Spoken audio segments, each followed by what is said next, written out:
faithfully sharing valuable insights by interpreting great books from around the world.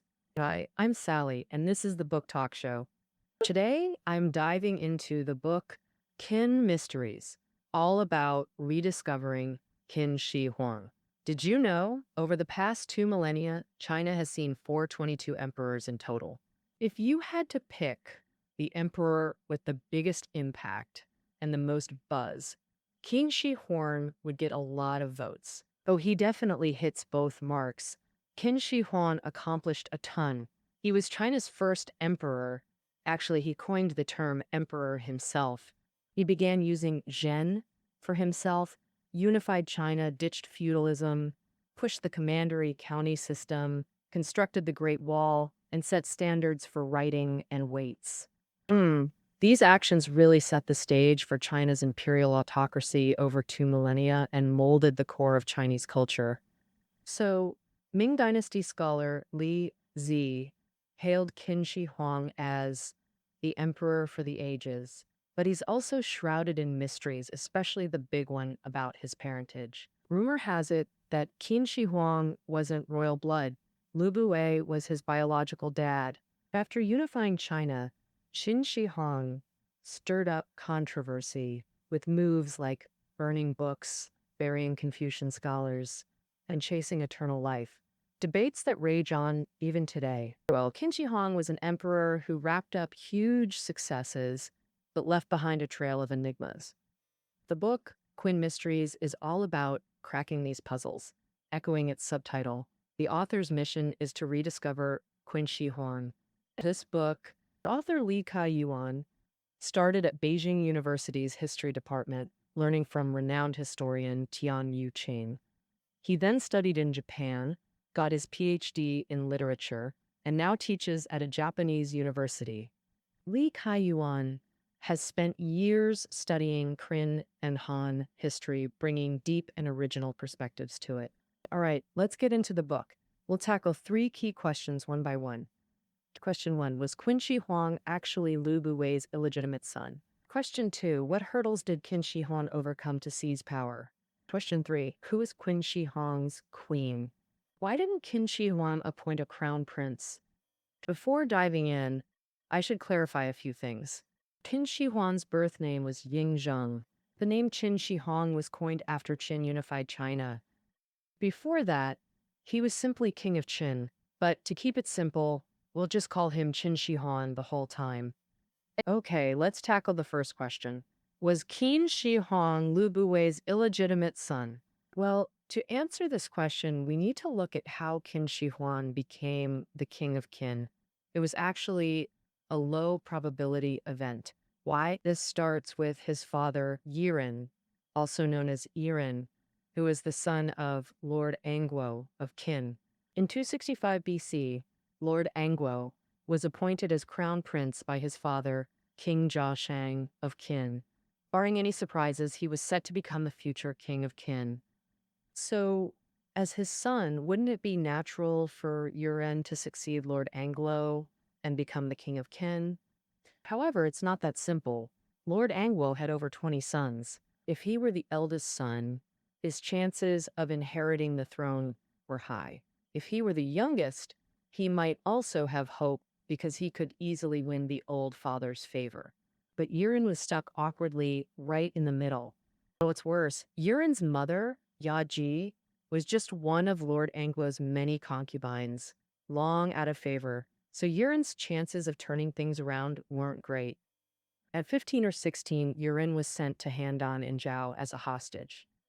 What is a hostage? In the Warring States period, after signing treaties, states would exchange royal family members, nominally as diplomatic envoys, but in reality, they were hostages. If relations were good, hostages were treated well. If relations soured, they suffered. It was a high-risk job. The royal family members sent were usually those unpopular at home, like Yuren. But someone took notice of him. Who? Lü Buwei was a wealthy merchant, one of the richest in the country. Perhaps his commercial success wasn't enough to satisfy him. He wanted to make a name for himself in politics, too. Once, while on business in Handan, Lü Buwei met Yurin by chance and keenly saw his potential value. Although he wasn't favored, he had royal blood, so theoretically, he could become the king of Qin. How to turn theory into reality? Lü Buwei carried out a series of maneuvers. Well, as mentioned earlier, Yurin's mother was out of favor, so she couldn't be relied on to advocate for her son. So, how about changing tactics and having Yurin find a powerful godmother? Lü Buwei thought of Lady Huayang, Lord Angguo's favorite consort, who came from the royal family of Chu. The royal families of Qin and Chu had intermarried for centuries. So, Lady Huayang's marriage to Lord Anglo had strong political undertones. Queen Dowager Xuan of Qin, also known as the famous Mi Bazi, was Lady Huayang's great aunt. As you can imagine, Lady Huayang held a very high status in the Qin court's harem. And unfortunately, Lady Huayang had no children of her own. Once Lord Anglo became the king of Qin, he was bound not to choose her as queen. The power and wealth she possessed were likely to be lost. This caused Lady Huayang great anxiety. Lü Buwei saw this opportunity clearly and appealed to her with logic and emotion. The two sides struck a political deal. Lady Huayang adopted Yurin as her foster son and pushed for him to become Lord Anglo's heir. If Yurin became the king of Qin, he would guarantee the interests of Lady Huayang and her family remained protected. From then on, Lady Huayang often spoke highly of Yurin in front of Lord Anglo. Eventually, Lord Anglo was persuaded and officially named Yurin as his heir, making Lady Huayang the primary consort. In 251 BC, King Zhaoxiang of Qin passed away and Lord Anglo succeeded him, becoming King Shaowen of Qin. So, just 1 year later, King Shaowen died and Yurin succeeded him, becoming King Zhaoxiang of Qin. 3 years later, King Zhaoxiang also died of illness. His son, 13-year-old Yingzheng, succeeded him. This was Qin Shi Huang. Lü Buwei's masterful political maneuvering, combined with the bizarrely short reigns of two consecutive Qin kings, allowed Yingzheng to become the king of Qin at a young age, achieving what seemed nearly impossible. But from the moment he ascended the throne, a rumor began circulating that Qin Shi Huang wasn't Yurin's biological son, but rather Lü Buwei was his father. What's the evidence? Turns out, after Lü Buwei met Yurin, he gave his beloved concubine Zhaoji to him. Yurin and Zhaoji were deeply in love and soon gave birth to Yingzheng. However, records of the Grand Historian, biography of Lü Buwei, states that Zhaoji was already pregnant with Lü Buwei's child when she was given to Yurin. Clearly, Lü Buwei used this scheme to make his own son the king of Qin. This theory seems quite plausible. However, author Li Kaiyuan points out this is unreliable. What are the reasons? First, due to inheritance issues, Qin state law had meticulous procedures for verifying citizens' children's identities, and for royal family members, the verification was even stricter. In a case like Qin Shi Huang's, there must have been repeated checks. Any slight doubt would have prevented it from passing. Second, with the medical knowledge of that time, confirming a woman's pregnancy took at least 2 months. If Zhaoji was pregnant when married to Yurin, then to him, the child would have been born just 8 months later, contradicting the common knowledge of 10-month pregnancies. He would have surely questioned it. Moreover, as a royal family member, Yurin had Qin court physicians attending him, hard to deceive. If identity fraud was discovered, Qin law mandated severe punishment. Then forget Qin Shi Huang, even Yurin's heir status would be stripped away. Lü Buwei wouldn't just waste his efforts, he'd lose his life. Was he really that foolish? Third, Yurin had sons with other women, meaning Qin Shi Huang had brothers. If there was any doubt about his identity, Yurin could have easily picked another heir. Lü Buwei's goal would still fail. Lastly, while the rumor appears in Shi Ji Lü Buwei biography, Shi Ji Qin Shi Huang Chronicles, states his lineage was unquestioned, showing it's just legend. Then Sima Qian wrote Shiji. He included it as supplemental material in the lower status Lü Buwei biography, but omitted it from the authoritative Qin Shi Huang chronicles. This indicates Sima Qian himself didn't believe the rumor. Thus, Li Kaiyuan refutes that Qin Shi Huang was Lü Buwei's illegitimate son. This 2 millennium-old rumor about Qin Shi Huang's royal lineage is undoubtedly false. Of course, this doesn't mean he wielded absolute power from the start. That involved navigating Qin's complex court politics. Now, let's explore the second question. How did Qin Shi Huang consolidate power step by step? When Qin Shi Huang ascended the throne, he was just 13, incapable of governing. Conventionally, power rested with his mother, Queen Dowager Zhao, and Chancellor Lü Buwei before he took control. But Li Kaiyuan argues this view is incomplete. Actually, 3 major factions existed. Qin Shi Huang seized power by maneuvering through their conflicts. First faction, Queen Dowager Zhao's group, Queen Shi Huang's birth mother Zhao Ji. Now elevated to dowager, she came from a powerful Zhao family. What's a powerful family? Influential aristocracy, so she definitely wasn't some lowly dancer as some claim. Modern terms, a socialite, skilled in dance and networking. Lü Buwei noticed her. Then she married Yuan and conceived Qin Shi Huang. Soon after, Yuan was recalled to Qin and became Lord Anglo's heir. Likely because she was pregnant and couldn't move easily, Queen Dowager Zhao stayed in Zhao. When she gave birth to Qin Shi Huang, the Qin army defeated 400,000 Zhao troops at Chongping. The Zhao army surrendered and were all buried alive.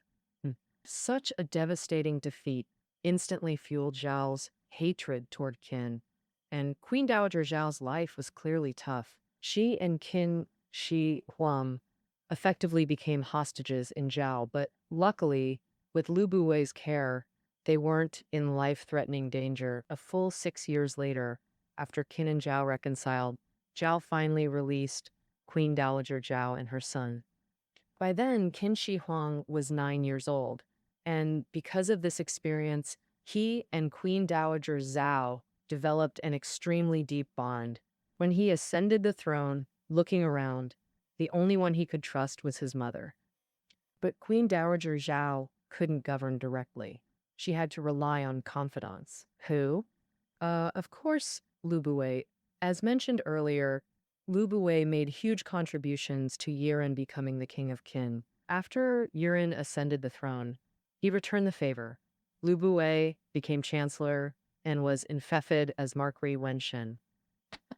After Yuan's death, Qin Shi Huang succeeded, and Lü Buwei remained chancellor, naturally responsible for assisting the ruler. At the same time, he had a special identity, Queen Dowager Zhao's former lover. And they rekindled their romance, secretly having an affair. However, this matter had political risks. To extricate himself, Lü Buwei offered his retainer Lao Ai to Queen Dowager Zhao. Indeed, Lao Ai gained Queen Dowager Zhao's favor, and Lü Buwei breathed a sigh of relief. Although freed from emotional entanglements, politically, Lü Buwei and Queen Dowager Zhao still collaborated closely. One outside the palace, one inside, often exchanging messages. So both publicly and privately, Lü Buwei was Qin Shi Huang's protector. The second political faction was the Chu faction.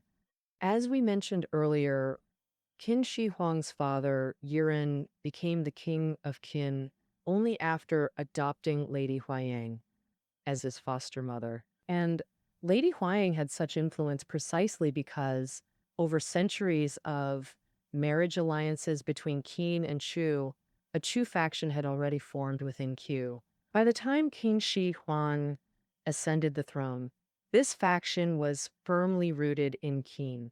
Lady Huayang was their representative, and her relatives Chongping Jun and Chongwen Jun thus entered high government positions, assisting Qin Shi Huang alongside Lü Buwei. The third political faction was Qin Shi Huang's half-brother Qin Zhao. As mentioned earlier, Qin Shi Huang's father, Yuan, returned to Qin 6 years earlier than Qin Shi Huang and his mother. So what did Yaren do during those 6 years? He married another wife, chosen personally by his birth mother, Shaji, who was from the Korean royal family. So she picked a Korean wife for him, hence known as Lady Han. Soon after, Lady Han gave birth to a son named Chen Zhao, who was 3 years younger than Qin Shi Huang, making them half-brothers. Qin Shi Huang ascended the throne. 5 years later, Chen Zhao was sent as an envoy to Korea, and without mobilizing a single soldier, secured vast territories from them. Chen Zhao was infected as Lord Chanjan for this service. But it's kind of suspicious. What skills did he have to make Korea hand over land for free? Clearly, Shaji played a major role here. As a Korean royal herself, she had the clout, giving Chen Zhao's faction its own power base. Now that we've covered the three factions, let's analyze their strengths. The Chu faction had powerful officials inside, strong backing from Chu state outside, and good ties with Lü Buwei, making it the strongest. Queen Dowager Zhao faction came next, while Chen Zhao's group trailed last and was first to fall. In 237 BC, the 7th year of Qin Shi Huang's reign, Shaji died, shattering the balance among the factions. Cornered, Chen Zhao exploited his military campaign against Zhao to rebel, but was ultimately crushed. Here's a question. Who exactly suppressed Chen Zhao? Historical records don't say. Li Kaiyuan infers it was Queen Dowager Zhao's lover Lao Ai, citing evidence from the same year Chen Zhao was suppressed. Lao Ai was infected as Marquis Chongqing. By Qin law, titles couldn't be granted without significant merit. This rule was strictly enforced. Even nobles couldn't bypass it. So Lao Ai becoming Marquis Changshen must mean he performed a major feat. Given the context, the likeliest scenario is that he suppressed Chen Zhao's rebellion. With Chen Zhao gone, Queen Dowager Zhao's faction expanded massively. Yet soon after, this group collapsed too. How? In 238 BC, Qin Shi Huang turned 22. He traveled from the capital Shenyang to Yangcheng for his coming-of-age ceremony, after which he'd take direct control. At this critical juncture, Lao Ai suddenly launched a rebellion in Xianyan. The popular explanation, Lao Wei and Queen Dowager Zhao had a long affair and secretly had 2 sons. They plotted to make their illegitimate son the king of Qin. So while Qin Shi Huang was away from Xianyang, Lao Ai launched a rebellion. But author Li Kaiyuan points out this explanation doesn't hold water. First, we've emphasized that Qin had strict verification systems for royal succession. Lao Ai and Queen Dowager Zhao's children had no Qin royal blood. Making them king would be illegitimate. If Queen Dowager Zhao's faction insisted, it'd provoke strong backlash with minimal success chances. Lao Ai wouldn't do something so illogical. Second, Qin Shi Huang was Queen Dowager Zhao's biological son. They shared a close bond. What benefit would replacing him bring her? Lastly, some claim Queen Dowager Zhao's affair angered Qin Shi Huang, forcing Lao Ai to rebel preemptively. Actually, powerful widows keeping male lovers was common in the Warring States era. People turned a blind eye unless it went too far. So why did Lao Ai rebel? In reality, Queen Dowager Zhao's faction's expansion alarmed another group, sparking conflict. Strength-wise, the Chu faction had the upper hand. Ultimately, Lao Ai followed Chen Zhao's path, rebelling to eliminate Lady Huayang in one strike. But Lao Ai failed. Lady Huayang's relatives led the suppression. After Chang Pingjun and Chang Wenjun quelled the rebellion, the Chu faction began purges. Lao Ai was torn apart by 5 horses. 20 or more rebel officials were executed. His affair became criminal evidence. Since Lü Buwei introduced Lao Ai to Queen Dowager Zhao and their past affairs surfaced, he lost his chancellorship. The next year, Qin Shi Huang personally questioned Lü Buwei. What contributions have you made to Qin? In terror, Lü Buwei poisoned himself. Now only the Chu faction remained of the 3 powers. Lady Huayang, being elderly, soon passed away. Chang Pingjun became the new faction leader. Who exactly was Chang Ping-jun? Li Kaiyuan's research shows he was King Kaoli of Chu's son, sent to Qin as a hostage. He became Lady Huayang's key aide, crucial in Qin's power struggles. After Lü Buwei stepped down, Chang Ping-jun became Qin's chancellor, wielding immense power. How long did Chang Ping-jun serve as chancellor? Li Kaiyuan calculated a full 11 years, meaning from the 10th year of Qin Shi Huang's reign to the 21st year, specifically 226 BC. That year, Chang Ping-jun was suddenly dismissed and exiled. What exactly happened in that place far from Xianyang? It turns out that year, Qin Shi Huang decided to destroy Chu. Qin's unification war began in 2030 BC, starting with the conquest of Han. In 29 BC, Zhao was conquered. In 27 BC, Yan was conquered. By 22 BC, only Wei, Qi, and Chu remained of the six states. Wei was too weak and could be easily taken. Qi was in today's Shandong region, relatively distant, so Chu became the next target. Before this, the Chu people led by Chang Ping-jun cooperated with the unification war. However, when the flames of war turned toward their homeland, how would they react? Qin Shi Huang wasn't sure, so in 226 BC, he dismissed Chang Ping-jun and expelled him, removing the obstacle to conquering Chu. Qin Shi Huang's other plan was to use this chance to purge the old ministers and consolidate all power in his own hands. Thus, the power of the Chu people in Qin was greatly weakened. Counting this way, although Qin Shi Huang took direct control at 22, it took another 12 years until he was 34 to truly monopolize power. From this perspective, Qin's unification process was also Qin Shi Huang's step-by-step rise to the peak of power. However, Qin Shi Huang could not rest easy yet. Chang Ping-jun's dismissal didn't mean the Chu people in Qin were completely defeated. In fact, they still had significant influence. This is the third question we need to discuss. What impact did the Chu people in Qin have on the political trajectory of the Qin Dynasty? Just now, we said Qin Shi Huang decided to destroy Chu. How to fight this war? Qin Shi Huang convened a court meeting to solicit opinions from his generals.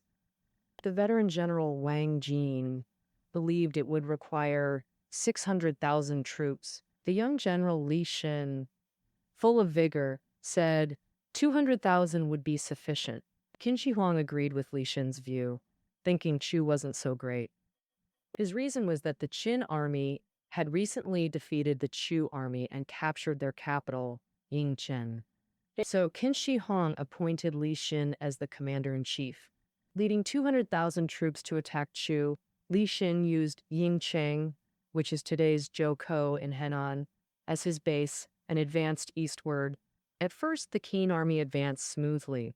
The Chu army retreated repeatedly, but Li Xin didn't continue pursuing them. Instead, he inexplicably turned west to attack Yingcheng.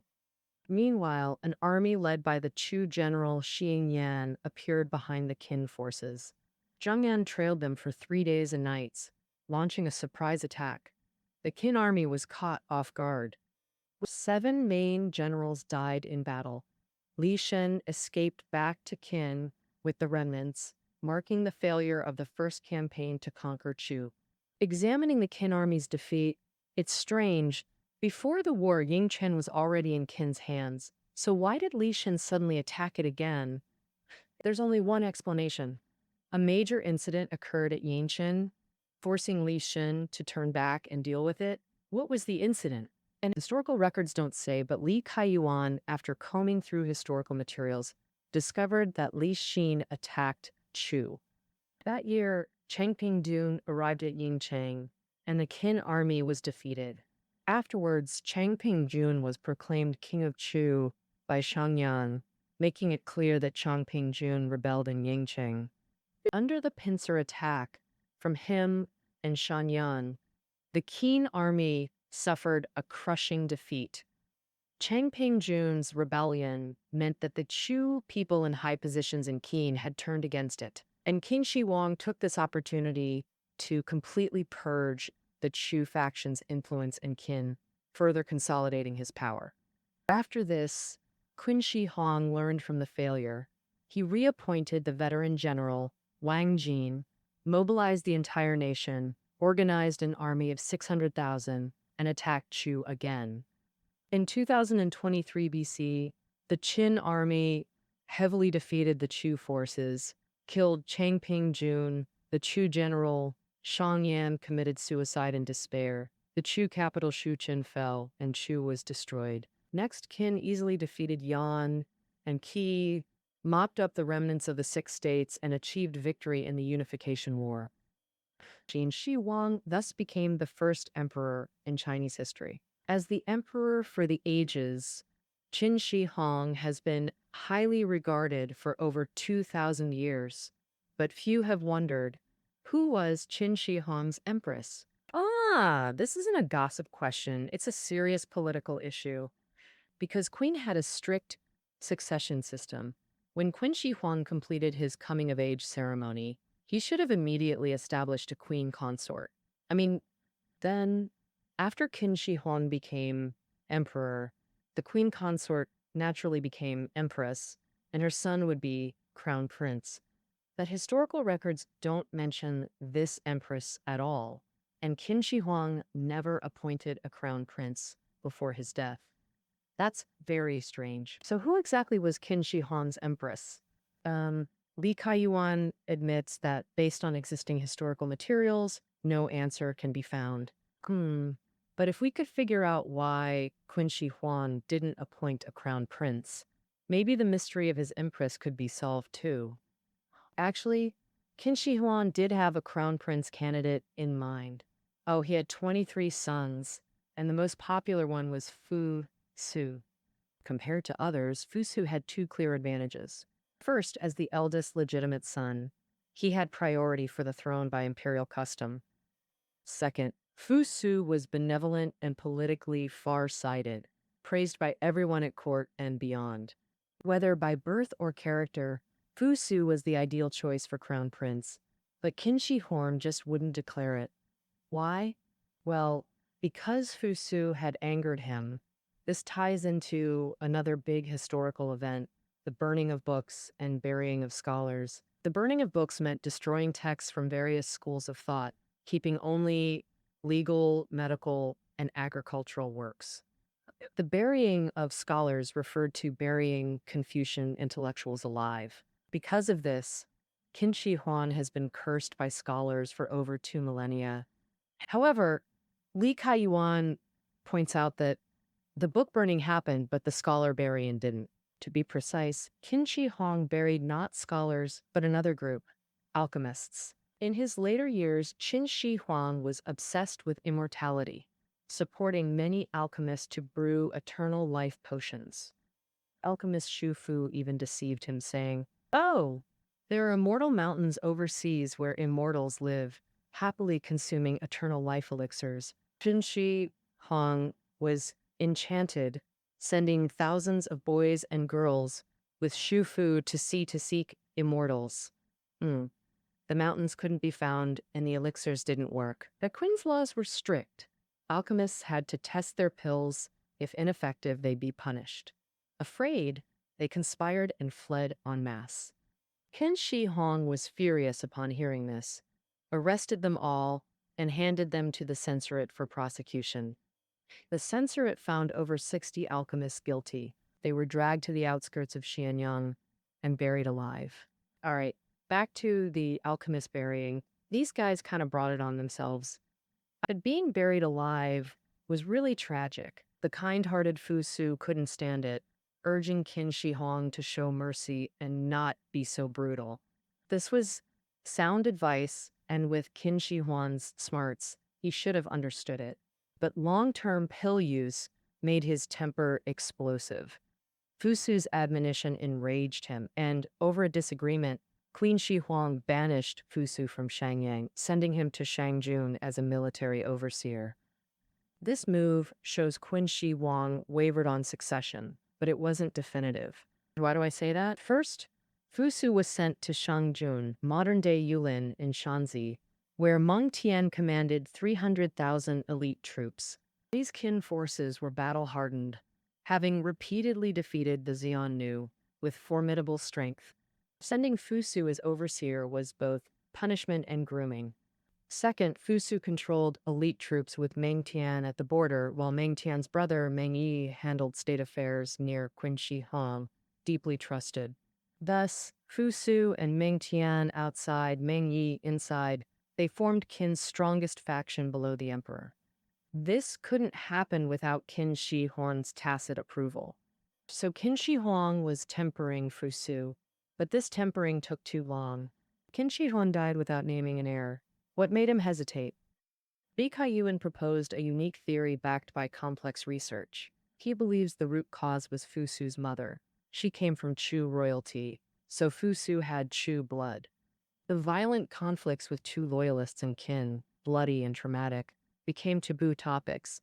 That's why history omits Qin Shi Huang's empress, and why Chu blood made Fusu's succession agonizing. This hesitation proved fatal. In 2010 BC, Qin Shi Huang died during a tour. His deathbed decree ordered Fusu to inherit the throne. That Li Si and Jiagao forged the decree, installing the youngest son Hu Hai, Qin Ershi. Qin Ershi forced Fusu, Meng Tian, and Meng Yi to suicide, then massacred all his siblings, ruling with extreme cruelty. In 1909 BC, Chen Sheng and Wu Guang rebelled at Day's Township, sparking the anti-Qin War. Intriguingly, they claimed Fusu and Shangyan were alive, leading the uprising. Day's Township was in former Chu territory, where Chu general Xingyan had killed himself.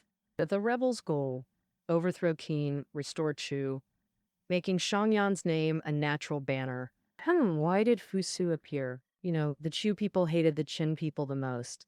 As mentioned earlier, the Qin and Chu royal families had intermarried for centuries, and many Chu people contributed to Qin. So among the 6 states, Chu felt it died the most unjustly. There's a folk song that says, Qin destroyed the 6 states, but Chu was the most innocent. Therefore, the Chu people harbored intense hatred toward Qin, constantly thinking of revenge. They even said, even if only a few Chu households remain, it'll be us who destroy Qin someday. Now, if Fusu were pure Qin, rebels couldn't use his name. But if he had deep Chu ties, what then? His Chu blood naturally endeared him to Chu people, and his forced suicide echoed their tragic loss of homeland, creating strong resonance. So, the rebels raising Fusu's banner was deliberate. He had real appeal in Chu lands. Qin Shi Huang, fixated on preventing Chu's revival, probably never saw this coming. Yet, it was still the Chu people who first rose against Qin rule. Moreover, Shang Yu and Lü Buwei, who played key roles in toppling Qin, were originally from Chu. Oh, history sure loves irony. With that, we wrap up Qin Mysteries. Through meticulous research, author Li Kaiyuan solved many Qin Shi Huang mysteries. To summarize, 1. Qin Shi Huang wasn't Lü Buwei's illegitimate son. His identity is solid. 2. The Laoai Rebellion wasn't against Qin Shi Huang. It was Queen Dowager Zhao's desperate bid to crush Lady Huayang's faction. 3. Qin's first attack on Chu failed because of rebellion by Chu loyalists in Qin. 4.